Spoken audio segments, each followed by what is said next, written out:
منبر روح پر رونق افروز خصوصیت کے ساتھ ہم سب کے مربی اور بڑے ہی مشفق استاذ حضرت علامہ و مولانا نظام الدین مصباحی صاحب قبلہ مدظ اللہ نورانی و جملہ رفیقان درس و حاضرین محفل، السلام علیکم ورحمۃ اللہ وبرکاتہ۔ الحمدللہ الذی ابدع الافلاک والارضین والصلاة والسلام علی اشرف الانبیاء والمرسلین وعلی آلہ واصحابہ اجمعین، اما بعد فقد قال اللہ تعالی فی القرآن المجید فاعوذ باللہ من الشیطان الرجیم، بسم اللہ الرحمن الرحیم، الا ان اولیاء اللہ لا خوف علیہم ولا هم يحزنون الذین آمنوا وكانوا يتقون لهم البشرى في الحیاة الدنیا وفي الآخرة۔ صدق اللہ العظیم وبلغنا رسولہ النبی الکریم ونحن على ذلك لمن الشاہدین والشاکرین والحمد للہ رب العالمین۔ واہ کیا مرتبہ غوث ہے بالا تیرا، واہ کیا مرتبہ غوث ہے بالا تیرا، اونچے اونچوں کے سروں سے ہے قدم اعلیٰ تیرا، اور سر بھلا کوئی کیا جانے کی ہے کیسا تیرا، سر بھلا کوئی کیا جانے کی ہے کیسا تیرا، اولیاء ملتے ہیں آنکھیں وہ ہے تلوہ تیرا۔ آئیے سب سے پہلے حصول برکت کے لیے درود پاک پڑھنے، اللہم صلی علی سیدنا و مولانا محمد وعلی آل محمد وبارک وسلم، صلاۃ و سلام علیک یا رسول اللہ صلی اللہ تعالی علیہ وسلم۔ اللہ رب العزت کا بے پناہ شکر و احسان ہے کہ اللہ رب العزت نے ہمیں اور آپ کو اس محفل یعنی محفل غوث الورا میں اکٹھا کر دیا، اور اللہ رب العزت نے اپنی رحمتوں کو عطا کرنے کے لیے ہمیں اور آپ کو یہاں اکٹھا کیا ہے، کیونکہ آقا کریم صلی اللہ تعالی علیہ وسلم ارشاد فرماتے ہیں عند ذکر اولیاء اللہ تنزل الرحمہ، اللہ کے ولیوں کے ذکر کے وقت رحمتوں کا نزول ہوتا ہے۔ تو یقیناً ہم اور آپ اللہ رب العزت کی رحمتوں سے بہرہ ور ہو رہے ہیں۔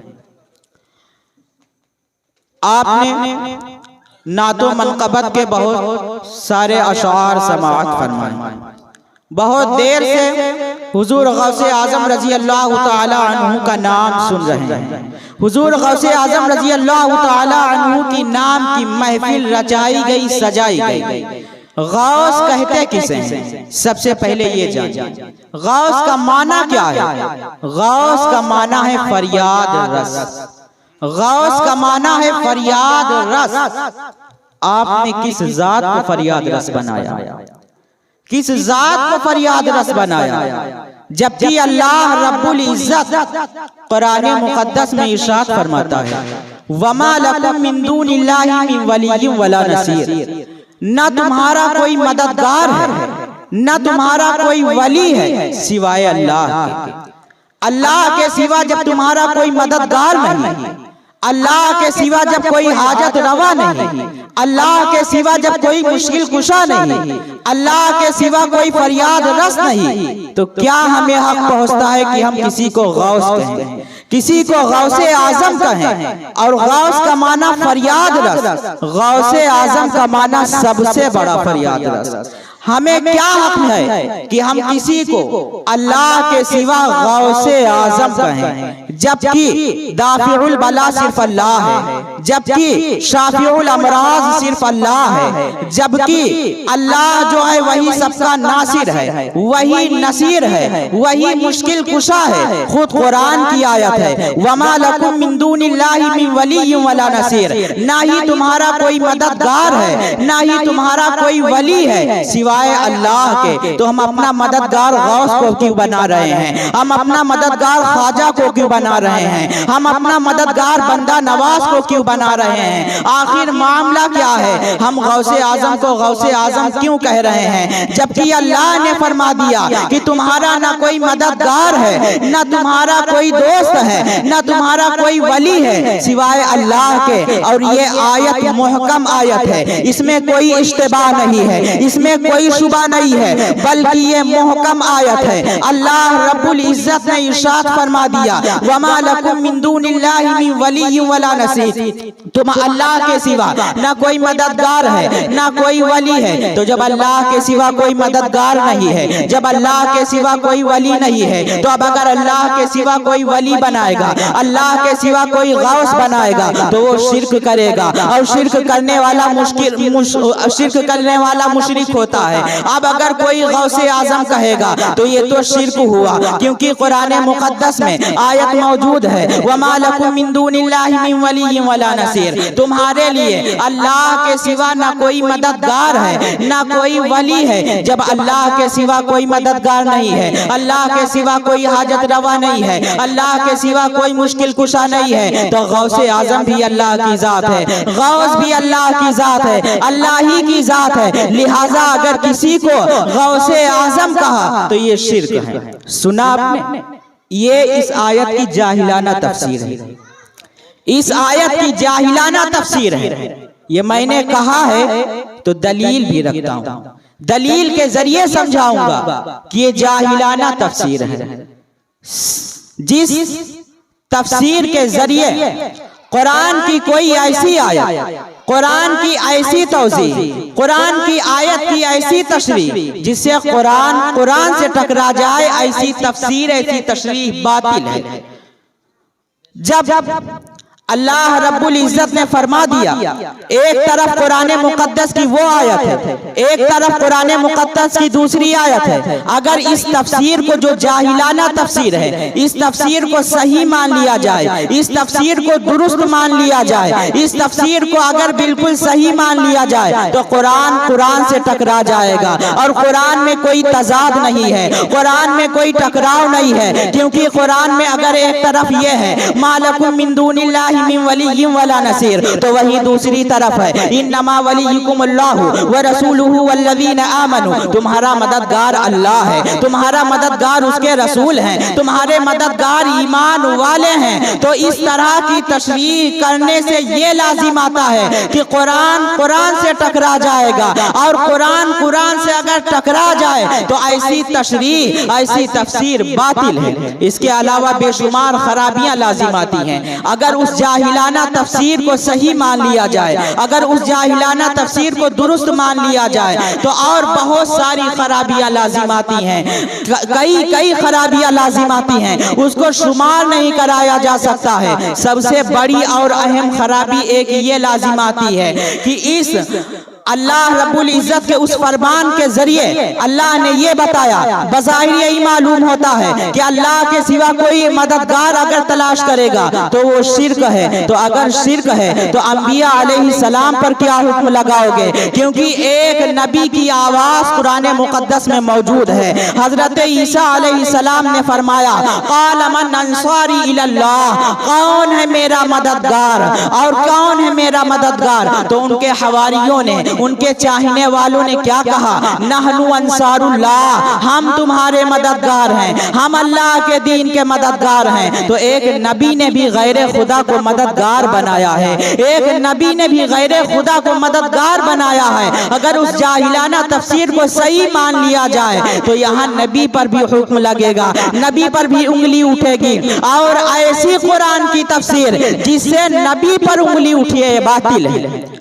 اور اس جاہلانہ تفسیر کو اگر صحیح مان لیا جائے تو یہ بات صرف نبی تک ہی نہیں بلکہ اللہ تک پہنچے گی، کیونکہ اللہ فرماتا ہے ان تنصروا اللہ ینصرکم، تم اللہ کی مدد کرو گے اللہ تمہاری مدد کرے گا۔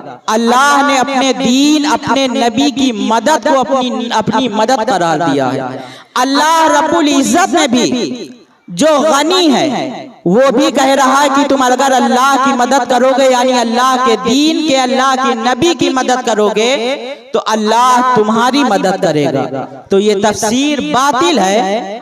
اور رہی بات یہ کہ قرآن مقدس کی اس آیت کا مطلب کیا ہوا، وَمَا لَكُم مِّن دُونِ اللَّهِ مِن وَلِيٍّ وَلَا نَصِيرٍ کا، کہ تمہارے لیے نہیں ہے کوئی مددگار، تمہارے لیے نہیں ہے کوئی ولی سوائے اللہ کے۔ اس کا مطلب کیا ہوا؟ اس کا مطلب یہ ہے کہ من دون اللہ کو سمجھیں، لفظ من دون اللہ پر غور کریں۔ دون کا معنی سوا کر لیتے ہیں، لیکن یہاں خاص قسم کا سوا مراد ہے۔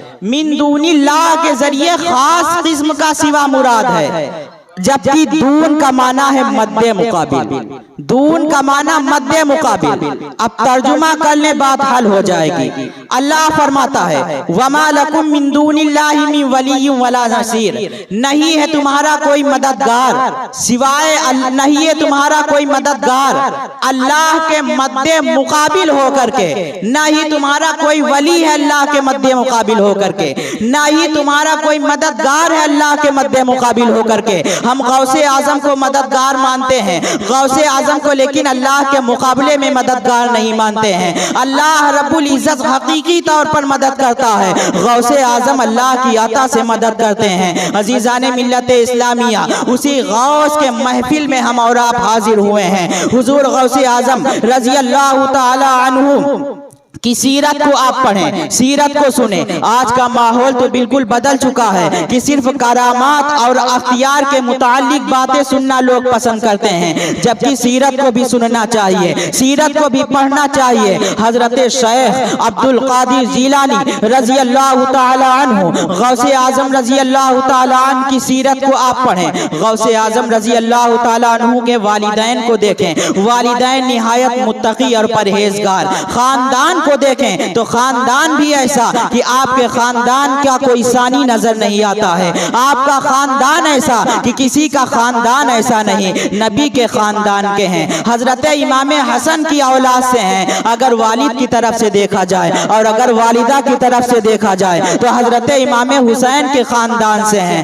اور والد کتنے نہایت متقی اور پرہیزگار، والدہ بھی نہایت متقی اور پرہیزگار۔ واقعہ بارہا سنا ہوگا کہ ایک سیب کھا لیا تھا، اور اس سیب کے چکر میں اس کی معافی کے لیے حضور غوث اعظم کے والد نے حضرت عبداللہ سومعی جو اس باغ کے مالک تھے، اس سیب کے مالک تھے، ان کے باغ میں 10 سال تک خدمت کی ہے۔ پھر حضرت عبداللہ سومعی نے شرط لگائی کہ تم نے جو سیب کھایا ہے میں معاف کر دوں گا، لیکن ایک شرط ہے، میری ایک بیٹی ہے، اس سے نکاح کرنا پڑے گا، لیکن اس کے اندر کئی عیوب ہیں۔ وہ آنکھ سے اندھی ہے، دیکھ نہیں سکتی، کان سے بہری ہے، سن نہیں سکتی، ہاتھ سے لوجی ہے، پکڑ نہیں سکتی، پیر سے لنگڑی ہے، چل نہیں سکتی۔ حضور غوث اعظم کے والد نے توقف فرمایا، پھر سوچا کہ دنیاوی زندگی چند دنوں کے لیے ہے، اگر انہوں نے معاف نہیں کیا تو پتہ نہیں ایسا نہ ہو کہ اللہ رب العزت مجھے عذاب میں مبتلا فرما دے۔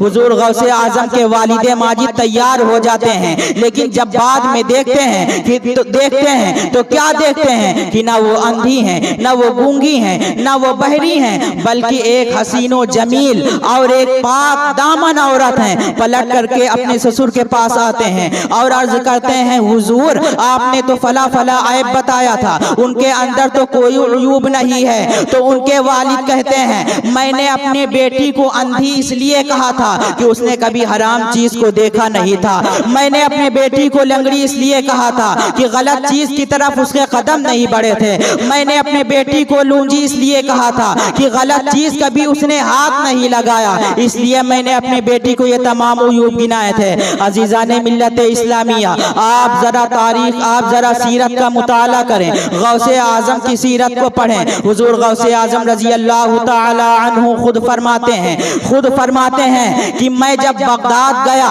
جب تعلیم حاصل کرنے کے لیے گیا تو میرے بہت زیادہ مجھے بھوک کی شدت محسوس ہوئی، بہت زیادہ بھوک کا غلبہ ہوا۔ اس وقت وہاں کوئی جاننے والا نہیں تھا۔